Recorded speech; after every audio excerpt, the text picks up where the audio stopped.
Hey everybody, it's Matt Brown. We're going to look at Plateau from the Meat Puppets and Nirvana from Nirvana's Unplugged session. Alright, so we've got three parts in this song to look at. We're in the key of G and we're tuned down a half step on every string. So let's look at the chords first that happen during the verse and intro and all of that. So this is all played fingerstyle, the entire song. The first chord, you're playing a G chord, and I'm only going to talk about the songs that you're the strings that you're actually picking. So for this song, what you want to do is fret your G chord with kind of the rock G chord. So your middle finger on the 6th string, index finger on the 5th string, your ring finger on the 2nd string, and the pinky finger on the 1st string. And I'll explain why in a little bit. So the other shape that we're using, we're just sliding all of that shape up, the same exact shape up to the 5th and 6th frets. So basically you're going from a G chord to a B flat chord, back and forth. Alright, the other chord that we're going to have is this guy. So this is, that's in F sus2. So here, pretty much the same shape. You don't need to use your first finger since that's an open string note. So yeah, so those are the three shapes. Now what you're doing for the arpeggio pattern is, at first, you're plucking the 6th string and the 1st string. So you want to grab that with your thumb, and I like to do my ring finger. Okay, so then what you're doing is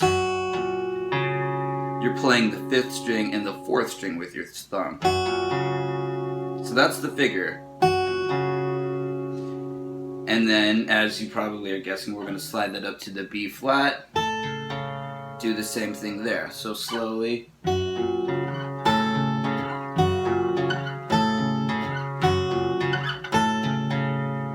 And now we come down to this chord.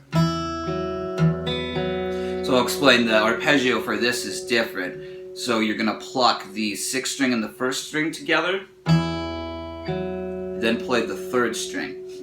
So kind of a good general guideline for this song is that your thumb is going to play the 3 lowest strings, index finger will do the 3rd string, middle finger will do the 2nd string, and ring will do the 1st string.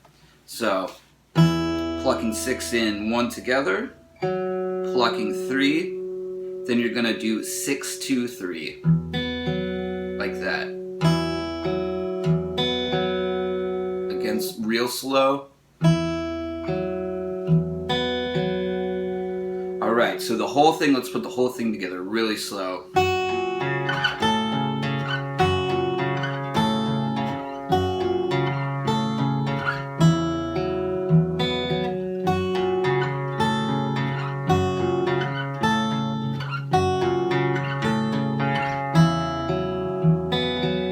Alright, so a little variation that gets thrown in sometimes is that instead of plucking the 6th and 1st strings with the B flat, you'll grab the 6th and 2nd strings. So you might hear something like this, and he's just throwing this in ad-lib whenever he feels like he should for variety.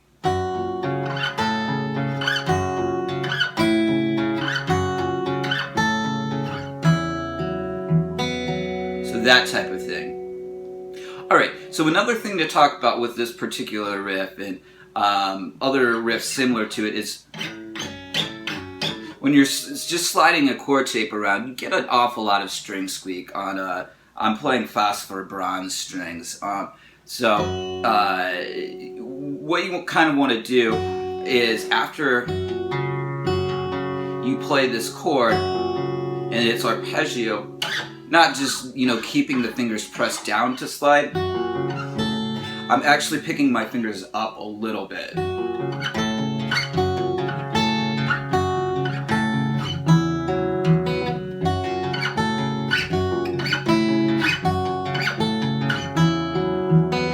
And so that helps, reduce the string squeak a little bit, which for me in this song gets a little obnoxious. So something to try and work into with your left hand technique. Just lifting up a tiny bit of pressure when you slide between the chords, and that'll help out a lot. Okay, so what we have now to talk about is the chorus.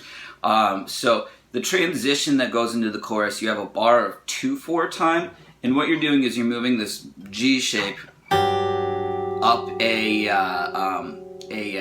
just a fret, every finger up a fret. And so what that gives you, if you omit the 4th string, is an A flat major 7th chord.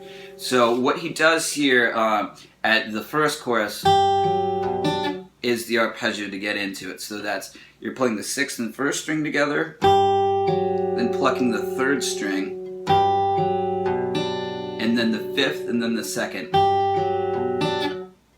Alright, so then I'll play the chorus for you.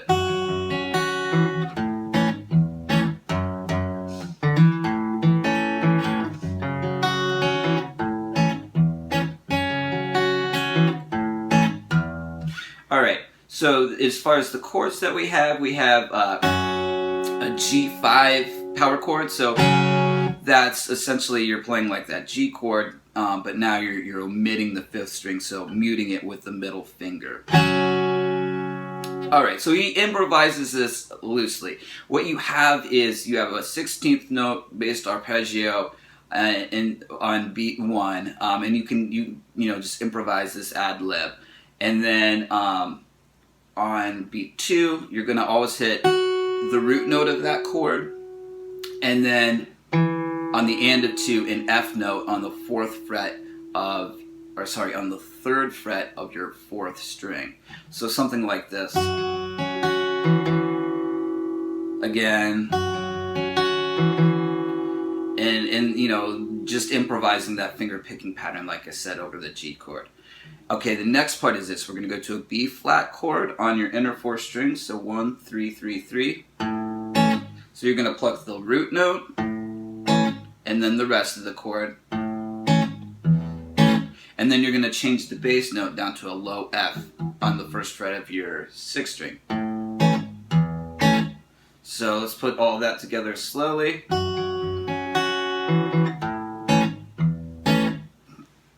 Alright. The next measure is, it's a repeat of the first, and so is the next measure after that. The final measure, usually he just does, instead of playing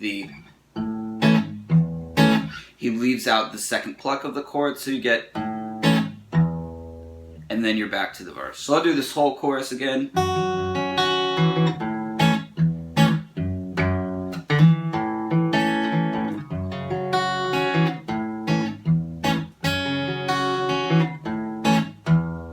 Alright, and then you're back to the main riff.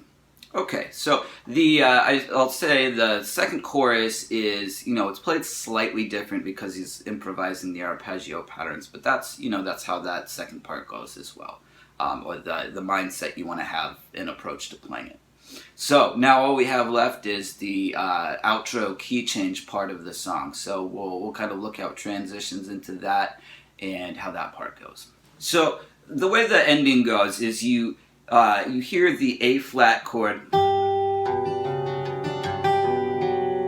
and instead of playing it for just 2 beats and transitioning then into a chorus, it does something different. You're going to play that, arpeggiate that A flat chord for a full bar of 4 for it.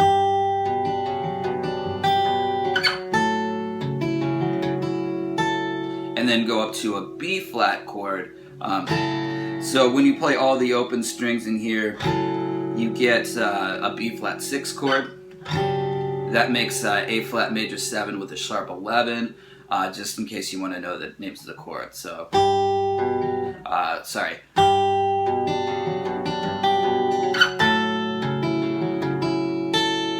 And now we're into the next part. Alright, so I'm going to play this part through and then break it down.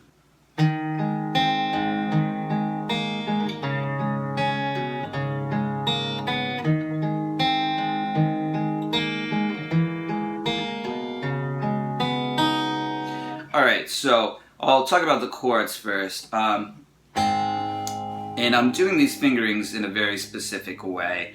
kind of what I found to be the best fingerings to transition between the chords and make this sound musical. So I'm doing my A chord on the inner 4 strings, and I'm doing this with fingers 2, 3, and 4. The next chord that you have in the song is an A sus2, so basically all you're doing is opening up that second string. Alright, the next chord is a D5, and I do this with middle finger and the pinky, so open to 3.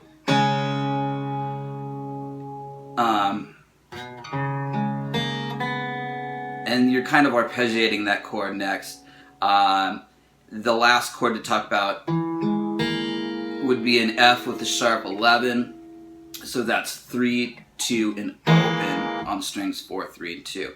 So what you have at the beginning, you're going to pick with your A chord, strings 4, 3, 2, and then we're going to go 5, 4, 3, then open up that second string. So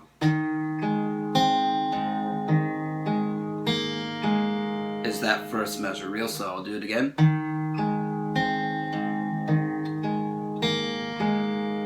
Alright, now we're switching to our D5. So that playing strings 4, 3, 2. Now you're gonna bring your third finger down to play a C note at the 3rd fret of your 5th string. Okay, now what we're gonna do is this. So that's just the 2 low strings of your D5 power chord, and then you're playing open to 1 within the chord. You want to make sure all of these notes ring together. Okay, so that measure.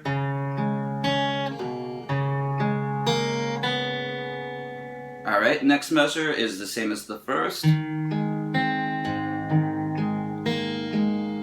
And then the last measure. So that's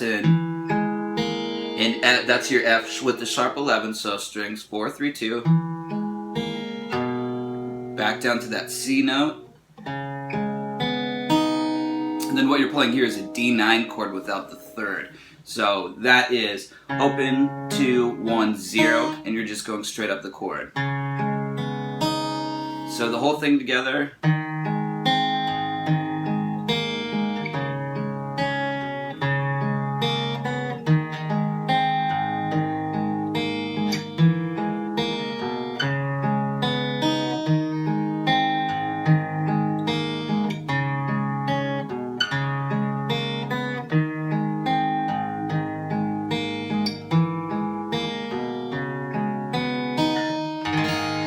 And then the song ends with a big A sus2 chord. Open, 2, 2, open, open.